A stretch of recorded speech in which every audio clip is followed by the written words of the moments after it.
Thank you. So I want to talk about the kind of after effects of publishing data, and there's a lot of assumptions that are going to be made more clear throughout the course of my talk. Because we're a really small group, if there are comments or questions throughout, feel free to just unmute yourself and ask. I'm really eager to kind of make this a conversation, or we could have a longer conversation at the end of my talk.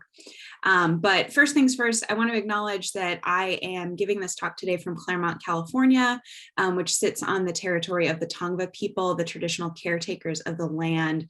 And I honor with gratitude the land itself and the Tongva people who have stewarded it throughout its generations.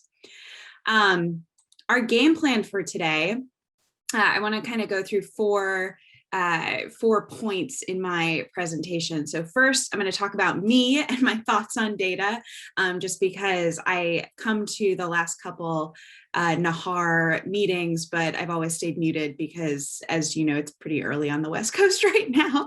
But I just want to kind of give you a background, because I also am not a North American archaeologist. I work in the Mediterranean. So I think there's a lot of overlap between our work, but I want to give you a little insight about my perspectives. And then I want to talk about some of the computational, collaborative, and pedagogical opportunities that result from publishing data. And the points that I'm going to bring up in those three sections, they're not an exhaustive list of all of these opportunities. That would be near impossible to come up with. They really are just some food for thought and some personal opinions that I've been developing lately. And it's also important to note that those categories, computational, collaborative, and pedagogical, are not mutually exclusive. So there's going to be a lot of overlap between or among them as well as we move forward. So first things first, me and my thoughts on data. So just to go back a little bit, I want to talk a bit about my research profile in general. And the monograph that I'm working on now, that's based largely on my dissertation research, focuses on the ways that communities in the ancient Mediterranean experienced and kind of worked with the remnants of their past. And I can definitely get into that more if people are interested, but one of the really striking things that I realized early on in my research process was that a lot of the questions I was asking about ancient communities could easily be asked of the modern populations that still occupied those areas.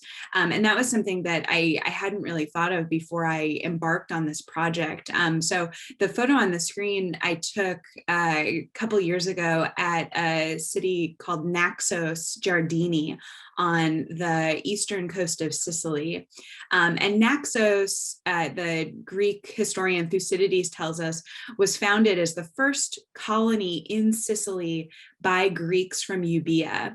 And there had been indigenous populations living in Sicily before that, but this was the first time that the Greeks actually came to Sicily and set down a home for themselves at the site of Naxos. And every colony that was founded by the Greeks had an individual who was given the title oikist, or founder. And the oikist of Naxos, we're told by Thucydides and some other historical sources, was a colonist named Thucles. And Thucles, like other people who held this position of oikist, they played a major political, religious, and cultural role in the cities that they were responsible for founding. And after their death, they were often given honors of a god. They were buried within the city center. So they were a pretty important deal in the construction of identity in these colonies that were often very far away from their places of origin, from their original homes. So one of the really striking things about this image and this sculpture in general is that it was put up in 1998, right? The colony is founded back in the 8th century BCE, and the people of Giardini Naxos today are still kind of honoring that history and honoring that story of their origins. And this is one of many statues like this in Naxos that I think is particularly striking. And I think that the inherent connection between the past and the present that underpins a lot of what we do has been made even more clear to me over the last few months through conversations I've had with especially North American archaeologists. I feel like sometimes working as a classical archaeologist, this is something that is such an afterthought, but it's something that people working in other parts of the world are really in tune with from a very early point in their research and in their work, with a focus on outreach, with a focus on community engagement. And I think that that's really admirable. And I think that no matter where we work, what time period, what space, I think we can all do better with that. So that's just kind of a little bit of background, but I want to also talk about my fieldwork, because although my dissertation and my book project are focused on the Greek Mediterranean, if you really forced me to play favorites, I'd confess that now I'm a Roman archaeologist. And each of the three projects where I work now are going to play a role throughout the rest of the presentation. So in 2008, I started working in Pompeii for the Porta Stabia, or sorry, the Pompeii Archaeological Research Project at the Porta Stabia.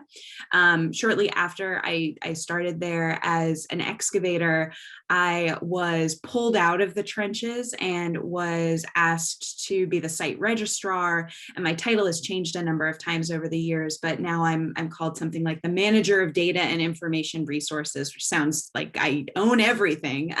But I kind of serve as this nexus between field and lab. And in particular, I'm responsible for publishing our artifactual assemblage. So I've worked there for a number of years. In 2011, I started working for the American Excavations at Morgantina Contrada Agnese project in Sicily. And there I kind of stepped in immediately in a data role. And that's going to feature pretty prominently in just a second. And just recently in 2018, I began working for the Pharos Archaeological Research Project in Sardinia. So kind of a new project. We had one season to let us set the groundwork and do a little bit of urban survey and figure out logistics, one season of excavation, and last summer we were all home for a virtual season. So I am going back there this summer, where we'll get to pick up on some of the stuff that we've started. But again, all of these are gonna feature into the rest of the presentation. But let's start at Pompeii for just a second. So I mentioned that when I started there in 2008, I was an excavator. I don't know what directions a lot of you have come into archaeology from, but excavation for me, it was just like the be all end all, right? It's so fun. You're out in the dirt, you are getting really swole, you're getting tan, you're having a good time. And that was a great summer for me. And you know, you're learning and sort of testing the physical nature of the activity that produces the data that you read about in textbooks, that gets organized by authors and scholars. But after that first summer, the director of the project, Stephen Ellis at the University of Cincinnati, he called me and he asked if I wanted to come back the next season as the site registrar. And as the registrar, I'd be responsible for digitizing paper records essentially and creating digital records for all of our artifacts. And that was something that didn't seem nearly as sexy and something that I resisted for a bit. But ultimately it is a move that really dictated the direction that my career went. Because in that position, I was able to not necessarily sit trench side, but I did sit in a tent working with the artifacts, working with the paper records next to our database administrator, a gentleman named John Walrott, also at the University of Cincinnati. And working with John and working next to John, I just kind of got interested in how he did his work and how our data were organized and the sort of questions that go into building a digital infrastructure for a field project.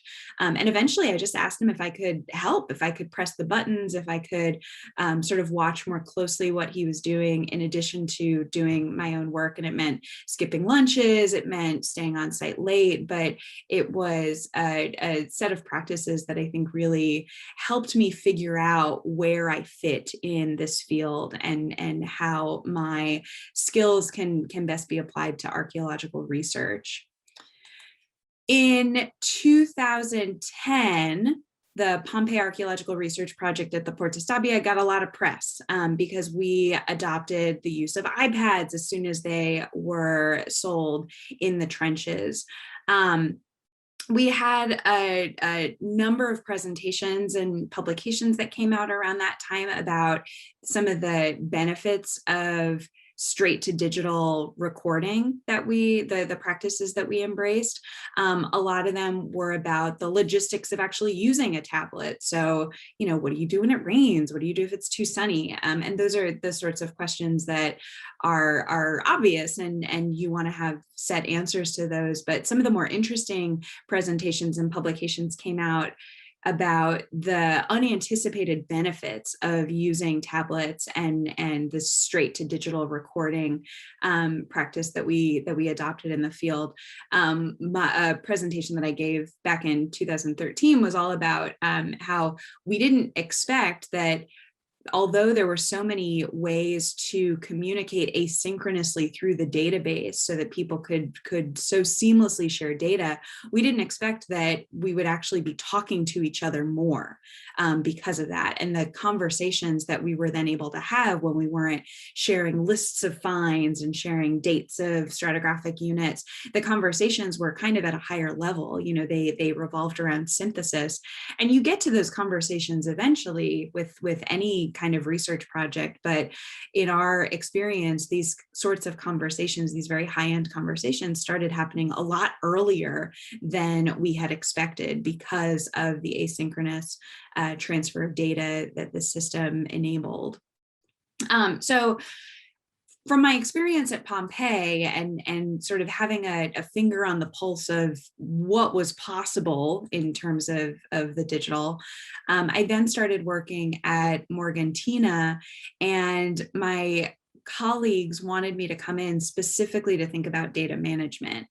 And I didn't know exactly how to do it, but I knew it was possible. I knew we could build a digital infrastructure for our new excavation.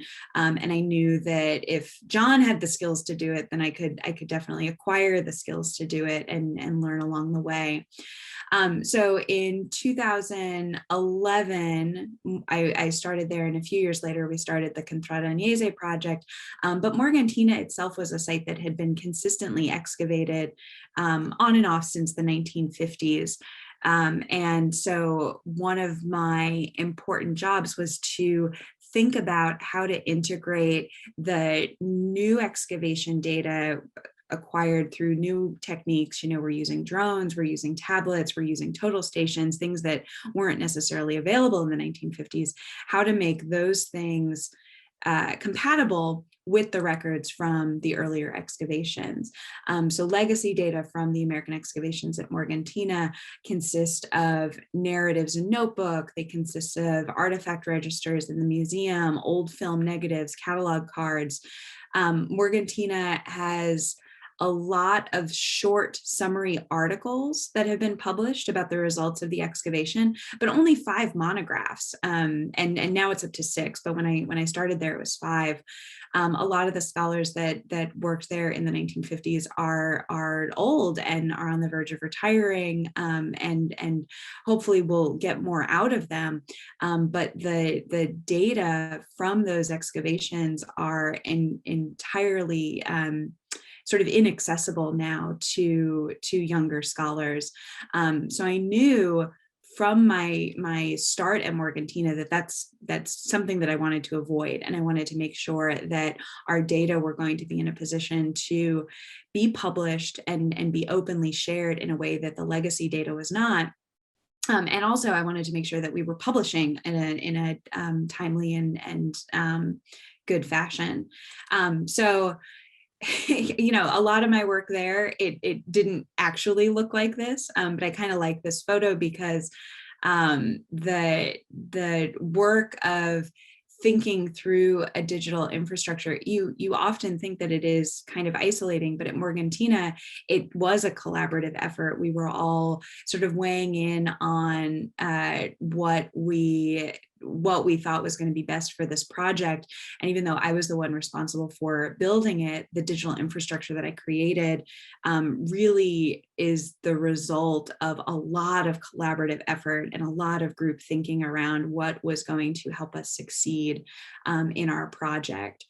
And one of the things that has kind of guided my work there and my understanding of data and open data practices is the fact that even though something is accessible, does not ensure that it will be used, as Ruth Tringham said in a 2007 publication. I think that this is very important, and this is going to guide a lot of the opportunities that we talk about in the next couple of sections of my talk, because things are out there, right? There's a whole web of information and resources that we can pull from, but not all resources are easy to obtain, and not all resources are created equal. So it's a matter of finding data curators to really create a solid set of accessible data that people will feel comfortable using in their own research and their own teaching. So at Morgantina, this involved creating a database that was really easily accessible from the front end for different types of data collection, different types of data synthesis. The back end is endlessly complicated. It's a relational database that that links a lot of disparate data inputs. But it is a system that is able to be accessed by multiple teams working in multiple locations on different schedules, mostly during the summer when we're in the field, but also during the academic year. And as I mentioned before, the ultimate plans for this are quite different from that of our predecessors. I want this data to be open. I want this data to be accessible. I want it to be freely shared. And that is in many ways easier said than done, because keeping the data set clean has relied on the hard work of countless student volunteers and colleagues. But the benefits of that, I think, outweigh the cost in the moment of making sure that you prioritize that work. And that's what we're going to turn to in just a second. So thinking about the ultimate end life of data for that project, and then the sort of living on of data in these other forms, that obviously got me thinking about data publishing and why publishing data is the good thing that we assume it is.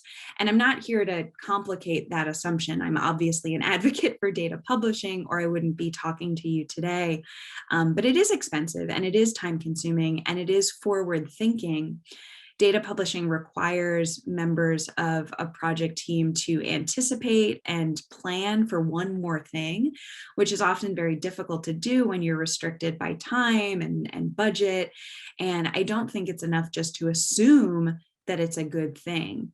So my whole role at the Alexandria Archive Institute and Open Context now, as the Director of Strategic Partnerships, is to create a network around open data and the collective opportunities that open data can facilitate. So today, I want to talk about those collective opportunities in a really concrete way, because I think that if we can start to imagine and think through how we might benefit from and contribute to these collective opportunities, we'll have a much easier time prioritizing data publication in our workflows and justifying data publication to our stakeholders and our funding bodies, so that it's not an afterthought. So it's actually a good in and of itself. That was a long background. Hopefully that provided a little bit of color, though, to what I want to talk about next. So let's get on to some of the computational opportunities. And here I'm going to talk about an example from my own experience working at Pharos. And really, it's an opportunity for me to show this incredibly photogenic site for just a second.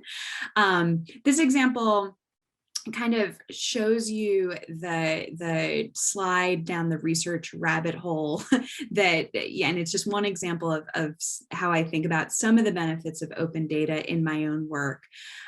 So during our first season excavating at Pharos, just one season, 5 weeks during the summer, we collected over 30,000 artifacts, and that doesn't include any of the artifacts from our ecofactual record. We're working, as you can see, in urban deposits, so most of our materials are coming from construction contexts where material culture has been repurposed to raise floor levels, fill in structural features that have gone out of use, etc. So in other words, the material culture that we're finding has very little connection to the spaces themselves. It's often being carted in from trash dumps outside the city to be used in these construction contexts. Nevertheless, the artifacts that I and the members of my team came across last summer included pottery, glass, architectural materials, and of note today, coins. So when the coins come out of the ground, they're gross and there's very little you can do with them. So we were actually really surprised when a close examination of this one by members of the excavation team allowed them to actually make out part of the legend, the inscription on the coin. And you can see here, I've outlined that in black. We've got an Anus Piu, was really all we could make out. But otherwise, these things are corroded, they're dirty. And it happened that some of the members of the team that knew about this transcription and this partial identification were at the museum in town that weekend, and they found a parallel, and they had figured out that this was a coin of Gordianus Pius, or Gordian III, the Roman emperor from the mid 3rd century CE. And this is great. This is a datable coin that could help us determine a terminus postquem for the context in which it was found. So this was kind of a boom. And again, as I mentioned, this is not something that normally happens when you're excavating, because you have to wait for conservators to come in to actually get anything that's usable from these artifacts.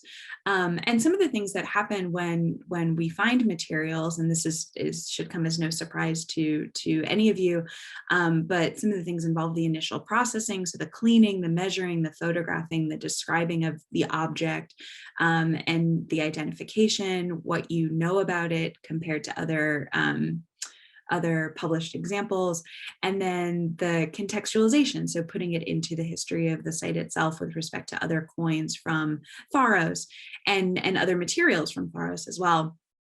And this is all work that takes place over time, but with this initial identification from my colleagues, I kind of wanted to think about what else we could figure out. Now, as I have my hand in a few different projects, I would often go immediately to the Pompeii data or to the Morgantina data, just because I have access to that, right? They're not open yet. But because I knew that Gordianus III was a much later emperor than we would find at a site like Pompeii or at Morgantina, those weren't really an option for me. So what else could I find out about this coin? Well, one place that I know of is the database, the online coins of the Roman Empire. And this is a great resource that I had known about, developed by the American Numismatic Society, that houses a collection of coins from a variety of different places. And Ethan Gruber is consistently adding data to and collections to this resource.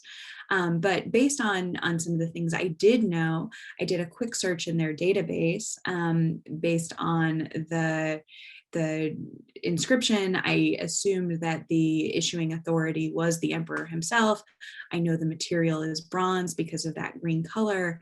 And I put in a bit of that inscription just to kind of narrow it down. And there were a number of coins that immediately popped up as comparanda. And just to go back for a second, you'll notice that the online coins of the Roman Empire, they have a lot of information just even down at the bottom of the page about where all these resources are coming from, where all these data points are coming from. And you can see right there that it's a linked open data repository. So it's drawing on these broader standards that Eric talked about a couple weeks ago. And so after the search, I've got these examples. I can start to narrow down which type my coin might represent. And moreover, I've got examples of each type that I can sort through, and I can see kind of where these things are coming from. Now, online coins of the Roman Empire usually houses types from museum collections, and those are helpful, right? I can get a lot of information about those before my coin is even cleaned to see what I might be expecting once it is cleaned, all because this data has been made publicly accessible by these museums and curated by the American Numismatic Society. So these museum examples are wonderful, but it would also be helpful if we could find some examples with some archaeological context. So to do that, I turned to another resource that I knew and loved, and this is before I even had my heart set on working with the team at the Alexandria Archive Institute in open context, but I turned to the Open Context database. And it turns out there are, as far as I can tell, no coins of Gordian III in open context. Fine. That wasn't actually a dead end for me. It kind of led me down another branch of the rabbit hole, because I did find that there were a number of identified coins in open context. And looking through those identifications, I started to think, well, I wonder if there are connections to other coins we have, or even the other sites where I work. So the one that I highlight here is a coin from a project outside Rome at a site called Gabii. And sure enough, we have the exact same coin in one of our contexts at Pompeii, which, just allows you to see very conspicuously some of the connections that are possible when data are made public and when data are curated in a way such that they're accessible. And moreover, we're not just talking about coins here, because open context and other data repositories take data of a lot of different types. The context itself at Gabii consists of a lot of other artifacts and a lot of other ecofacts. So maybe there are other conversations to be had and other questions to be asking about the coins that we're finding and the connections across these sites that are not as obvious from first glance. So going back to that to-do list, one of the things that, or two of the things that I think you can add to the list, not only are we then going to be thinking about this coin with respect to other artifacts at Tharos and other coins at Tharos, but we're also going to be thinking about this coin with respect to artifacts from other sites from which data have been published. If you don't have access to that data, it's much more difficult to try to make those connections yourself. And it's not impossible, that can certainly happen, but with the proper tools, you are in a much better position to start to do that analytical and that synthetic work. So thinking about the bigger picture then, and how one coin can help contribute to your contextualization and your synthesis and your analysis, you can begin to ask big questions about the site itself and the places where you're working. So how does this coin help us think about site formation processes? How does this coin help us make the broad historical connections across sites? With the individual coin, how can you begin to tell its object biography?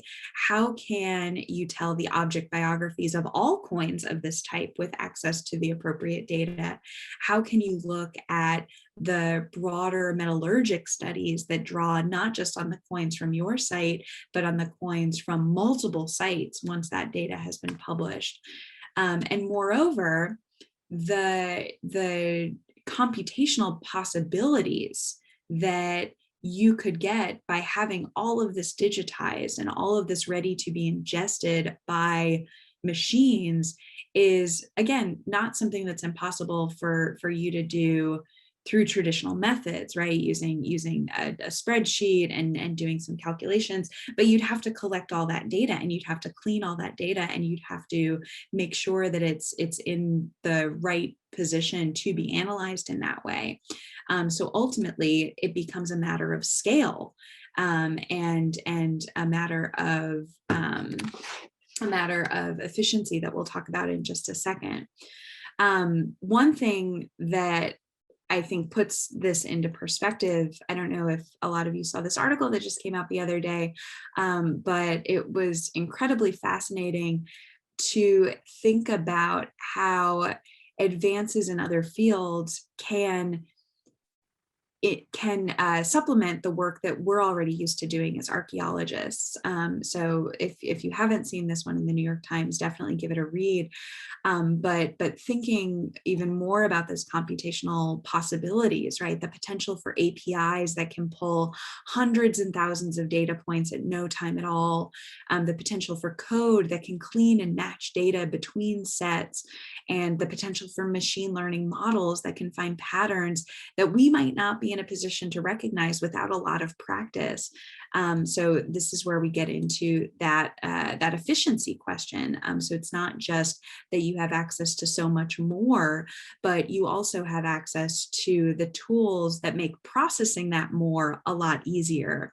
And as we noticed when we started bringing tablets into the field, and the fact that then opened up our mental space to have conversations about synthesis rather than just about the data and the numbers and the quantifications, having tools that can help you through that research process can definitely free up your space, your mental space and your mental energy to think about that big picture at a much earlier stage in the process. So I don't think the New York Times and the author of that article are advocating that we get rid of the people that study ceramics, but I think it is a push in the direction of helping us figure out how we can best spend our time and our energy on the study of things that matter. So thinking about how those computational opportunities can enhance our time, I want to turn to collaborative opportunities, because I think that this is another place that in many ways could be obvious, but there are some ways that I want to push beyond the obvious. So you think about the example that I talked about with our work at Pompeii and the site in open context called Gabii. Opportunities for collaborations across site can happen organically, right? I didn't necessarily need to search for these digitally. I have friends that work at Gabii. I have colleagues that work there, and you can develop these sorts of personal relationships in graduate school, at conferences, but you can't count on that, right? You can't count on the fact that people are just going to find each other and questions are going to happen, just because these people find each other. You can also see these opportunities for collaboration happening just by keeping a finger on the pulse of recent publications, right? I'm going to be looking at excavation reports. I'm going to be looking at articles that summarize the findings at a particular site and the monographs that outline those conclusions in more detail. But those might really just scratch the surface of the questions you could be able to explore together. And while those questions might get more specific and more granular over time, it would still necessarily take some time to get there. So being able to access the data directly through projects like Open Context, through other data repositories, it gives me the unprecedented opportunity to be able to explore and to see at a much earlier stage in the research process where our interests and our findings might overlap in a productive way. And so to a certain extent, this also goes back to a matter of scale and a matter of efficiency, and giving people the tools to actually do that work rather than just assuming that it's going to happen and these people will find each other and collaborate. But again, across similar sites could be relatively easy. When you start to think about collaboration across sites that are very different, it gets a little more difficult. And again, I think this example from Open Context highlights that. Just a quick search for pottery in the Open Context database shows that there are records from very disparate parts of the world already in the database. And for me, working in the Mediterranean, I might think to find and collaborate with people in Italy, with people in Greece, people that are working on very similar time periods. I might never think to explore what the landscape is like, the research landscape in North America. And having access to this at my fingertips allows me to kind of play around in a research mindset where I wouldn't have the opportunity to do so otherwise. It takes a lot of imagination to think of questions that span really disparate geographical and temporal spans, but just having that little push from access to the data makes that sort of imagination and that sort of creativity possible. And I think the hardest place of collaboration is actually when you're trying to think about collaboration across disparate disciplines. And that in many ways seems like a hurdle that's near impossible to master. So it's happening in some places. And the two articles that I pulled up here, I think are indicative of places where more can be done. And I say that because on the left, the authors Rick and Sandweiss, they're both anthropologists. And on the right, Hussein and Rita are both archaeologists. And I kind of wonder on topics of climate change, right, where they are so the issue is so pressing for our current world situation, right? And for our lives today, I wonder why these authors weren't in a position to collaborate with climate scientists, with people working on this topic in the modern day. And I think that this disciplinary divide has the potential to be lessened if we can productively have these conversations together. Sharing data would facilitate that. And although the work doesn't often seem too compatible, right? We're working with archaeological data in our circle. They're working with data that's coming from very different contexts in their labs, in their circles. But at its most granular level, we're all getting to the point where we can understand data, whether we know it or not. We all work with data. So looking for commonalities across a data set, even if it's from a discipline that we're not necessarily tapped into, looking for those patterns can help level that playing field and can help enable us to have these conversations. So this is where I'd love to also hear from you more in a few minutes about the places where you're already doing this and the places where you think this might be a particularly fruitful kind of work, because it's something that in the Mediterranean we're not doing all that often. But I think in North American context, you all are much more tapped into those circles. One of the things that is, I think, really rewarding is highlighted by this tweet from Rachel Opitz a couple of weeks ago. When you start to see your data being used in really different fields and really different contexts, that it's a warm feeling, right? You feel really good about the work you're doing having an impact outside of your own bubble. Rachel works at Gabi, and to see that material that they've published has a life beyond Gabi and beyond just sitting in a data repository is something that makes you feel good about the work that you're doing. And that's kind of what we want to get to. And it's not only the feeling good, but it's also having a good consequence and good results of that data sharing. So it's really exciting to see that actually happen in the wild. But as I mentioned, I think that I have a lot to learn from you all on this, and citing one example that I talked about with a few of you, Sarah and Emily Jane, a few months ago at this point. But how can we think about the relationship between data being collected by FPAN's Heritage Monitoring Scouts and the data hosted by the National Estuarine Research Reserve System? How can we think about maximizing the potential for research, the potential for outcomes between these two organizations, because you're doing very similar work in many ways, and it would be great to not only kind of have the big picture conversations, but to also just make that sharing more explicit, so that it can be done at the drop of a hat, and no extra thought put into what it's going to take to get us there. So last but not least, I want to talk about some of the pedagogical opportunities, and this is going to take us away from archaeology for a second and more to humanities in general, because I think it's no surprise that everyone's seen articles like this with salacious headlines about the humanities being in crisis, and what that means when we're losing humanities majors, and they're going off to other disciplines where they can see a real concrete outcome and return on investment for the time that they're putting into their studies.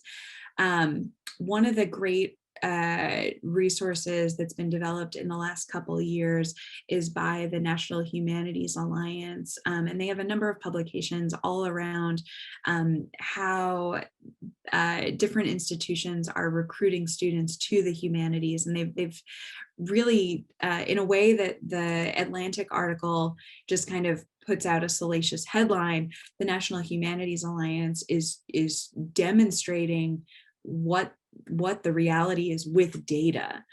So I put up just two of their figures from this publication on strategies for recruiting students to the humanities. The first is a survey, a very long-term survey from 1970 through the 2015, that just shows how the opinions of college students about their education have changed over time. And you can see that they are very concerned with wanting to have some sort of concrete and tangible future after they finish their college degrees, and being well off financially is indicative of that. The chart right underneath that shows this is faculty and campus administrators that were surveyed to determine how influential each challenge was on their campus. And again, faculty are hearing from students that they're very concerned about job prospects, and the fact that we as humanists, I think, often don't do a good enough job concretely and clearly articulating that the skills you learn in a humanities classroom can be applied broadly beyond the classroom. I think that's on us to do better, and to make those outcomes concrete, and use those in our sort of recruiting and proselytizing of the humanities to students that are coming into our classrooms. So at Open Context, we've embarked on a new-ish, about 6 months old now, data literacy project. And we've been graciously funded by Mellon and the NEH to sort of carry out this work. And this project involves a lot of different areas of attack, if you will. And in particular, I'm working on building a sustainable network for the work that we're doing. And that, Open Context and the Alexandria Archive Institute have been grant funded for so long, and we've been really fortunate to have that grant funding and that freedom to explore our strengths and to develop a network of community members who are all interested in open data and open data practices. But we really want to use this time as the opportunity to solidify that network and create a consortium around open data, around data publishing that people can find mutually beneficial. Because if we all start thinking critically and constructively about why we should publish data, then as some of the outcomes have already shown, this is something that's going to benefit us across the board. So two of the things that we're doing to kind of build up this network and resources that we're trying to develop to share with our community include professional development services and educational resources.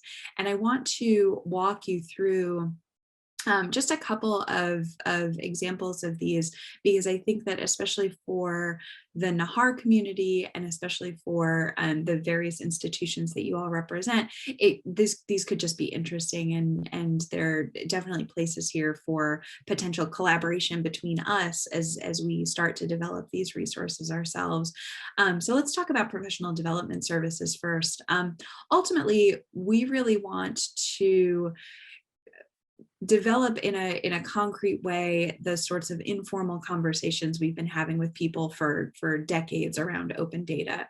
And our goal here is to share tools and methods with participants in these professional development seminars so that they're empowered to do the work themselves and affect lasting change in their communities. So right now we're in the process of developing a master syllabus all around data literacy for our suite of professional development services. And that master syllabus can be kind of broken down into tailored workshops for different communities based on their needs and based on their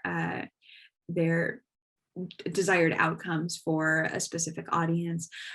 These services are going to have different levels, so we'll be keen to work with people that have no experience with data or open data, but we'll also be keen to help people that are a bit more advanced and are maybe looking at developing NEH grants or Mellon grant proposals for their data sets. We're also experimenting with the potential for credentialing, right? So everyone's got to do a set amount of professional development workshops to keep their rank and their status in certain professional societies.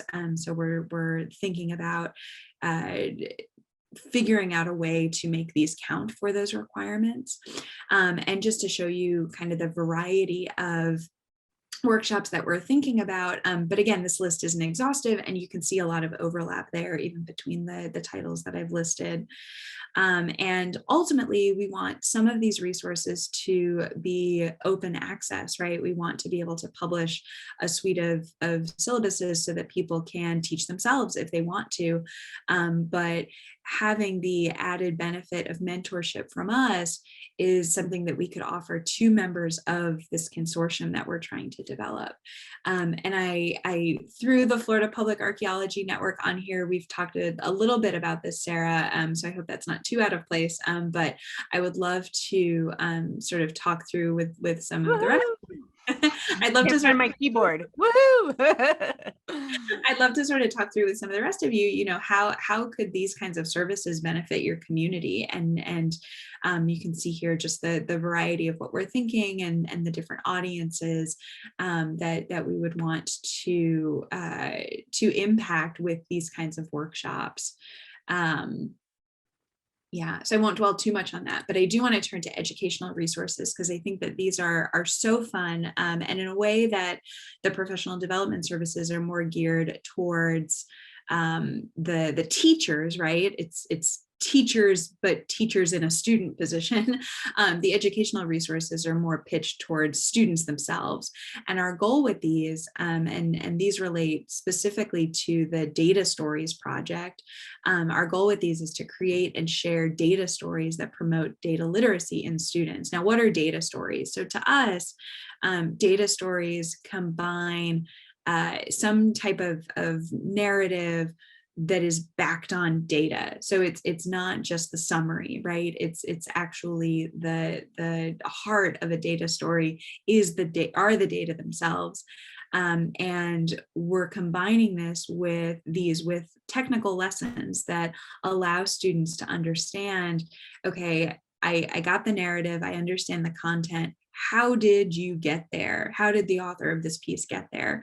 So a technical lesson that can walk them through analyzing the data that went into that narrative. And the third component is a teaching guide. So a guide that allows teachers to take these into their classrooms and use them with their students, integrate them into their curriculum. And once again, we want part of this curriculum to be open access, but we are keen to tailor modules for specific communities. And I'm thinking here in particular of the amount of outreach that SHPOs do, the outreach that public archaeology networks do with the communities, and how we might be able to see our interests intersect there, and kind of bring data literacy to community members without them even knowing that it's happening, right? Just sort of integrate that into the signage, into the digital exhibitions that are shared about the work that's being done. These stories are so cool, and the two postdocs with Open Context that are working on these right now are just finishing up their first prototype for their first story, and you can see here just some of the learning objectives on the left, and then a sneak peek at what the lesson, the technical lesson itself, looks like on the right. And I'll say, as someone who doesn't know any R, this was super easy for me to walk through. And I think that the goal here is to create resources that are incredibly accessible and are also based on open data. So students will inherently be kind of impressed with the fact that they've got access to a whole web of information if they know how to find it and if they know how to make use of it. So again, I guess I forgot to change the title slide here, but this is the educational resources rather than the professional development services. But here I show you just a couple of the things that we're working on. And again, I threw FPAN in there as something that I want to talk about more. But we're definitely trying to get into some classrooms for the fall, just to see how these data stories work in the wild, so to speak. And I think that the potential for these to not only be a fantastic resource just in and of themselves, but the potential for these to set a model for other organizations, for other disciplines, for other groups to follow, I think is very important. So that's part of what we're exploring with these new resources. So I've gone through all the things that I wanted to talk about, and I hope that gave you kind of at least a taste of what can be done with open data. Because again, like we talked about during Eric's presentation a couple of weeks ago, you know, there are funding bodies, there are rules and regulations that require you to publish data. So what, right? How, you know, what can we actually do with that beyond just the checkbox compliance? And I think that the more we start to think about the concrete ways in which we can use data after it's published, the richer our work is going to be, and the easier we're going to be able to justify the funding and the time and the resources to actually curate and manage and publish our data in the first place. So I talked for longer than I meant to, but thank you all for giving me this opportunity.